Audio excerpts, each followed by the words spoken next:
नमस्कार साथियों, मैं मुकेश कुमार मौर्य स्वागत करता हूं आप सभी का मोटिवेशनल स्टोरी में। साथियों, कुछ लोग बोलते हैं मोटिवेशनल स्टोरी से क्या होता है, लेकिन मेरा ये मानना है इस मोटिवेशनल स्टोरी को सुनने के बाद आपकी जो एनर्जी है पहले वाली एनर्जी से ज़्यादा हो जाएगा। इस बात की बिल्कुल 100% श्योरिटी है। आइए शुरुआत करते हैं इस मोटिवेशनल स्टोरी को।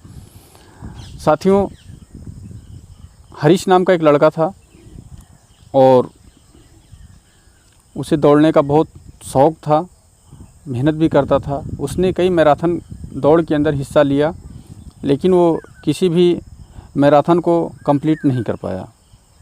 ऐसा कई बार रहा, लेकिन उसे शौक़ था, उसे कंप्लीट करने का एक जिद थी। उसने सोचा एक बार की अब की बार तो मैं ज़रूर कंप्लीट करूँगा कैसे भी करके, और वो दौड़ना शुरू कर दिया मैराथन को। सिचुएशन फिर वही हुई, स्थिति वही हुई, वो थक गया। लेकिन उसके बाद मन में एक बात आई कि अगर मैं दौड़ नहीं सकता तो कम से कम तो चल तो सकता हूँ जब तक जान है। और उसने चलना शुरू कर दिया। चलते चलते भी उसकी मांसपेशियों में काफ़ी खिंचाव आ चुका था, वो थक चुका था और अंततः वो गिर गया। लेकिन अंदर से उसने फिर साहस बनाया और उठ खड़ा हुआ, और वो लड़खड़ाते हुए चलता रहा और अंततः उसने मैराथन को कंप्लीट कर लिया। साथियों, मेरा कहने का मतलब यही है, इस कहानी से हमें यही सीख मिलती है।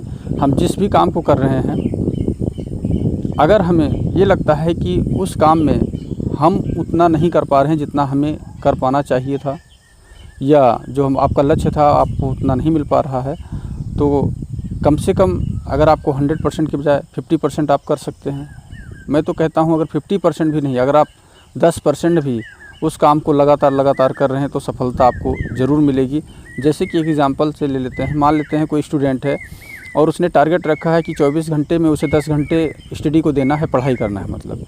और किसी कारणवश किसी दिन अगर कोई चैलेंज आ जाए उसकी लाइफ में और 5 घंटे ही मिले उसको, तो कम से कम 5 घंटे तो पढ़ रहा है, 5 घंटे उसको लगाना चाहिए।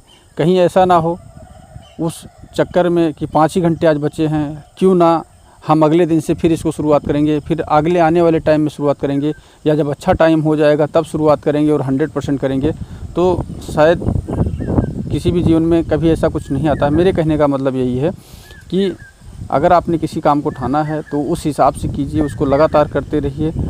कम से कम अगर आप 100% नहीं कर सकते, अगर आप 10% की भी रेशियो में काम करेंगे तो उसमें आपको सफलता ज़रूर मिलेगी। Thank you so much.